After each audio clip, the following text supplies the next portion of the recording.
James II became king aged 6. He had been one of twin boys born to James I and Joan Beaufort in 1430, but the elder twin Alexander died in infancy. But when James II became king, he was clearly still very young.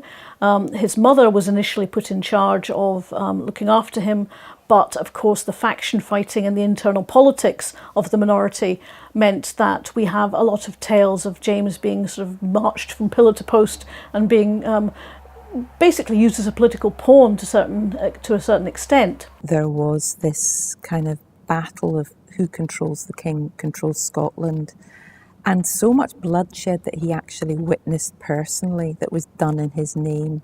And it was this balance of power and this idea of who actually was able to dictate the terms of policies that were to be rolled out that became one of the major features of James II's reign and led to some fairly serious clashes with certain members of his nobility. And the play explores how this young man is trying to grow up and trying to put to bed some of the painful feelings and traumas that he experienced as a young boy. So for me, the story of James II is about the damage that's done to children when adult responsibility is forced on them too young, when adults are using them and manipulating them, and when they're exposed to violence.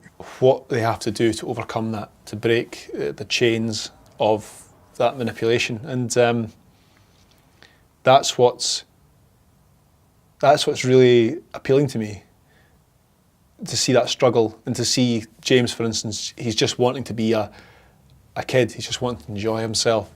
It's actually a byproduct that he's the king. You know, he's not growing up wanting to be the king, he just wants to be a normal person. It's only when he realises he has to take that responsibility as the king that he becomes a man.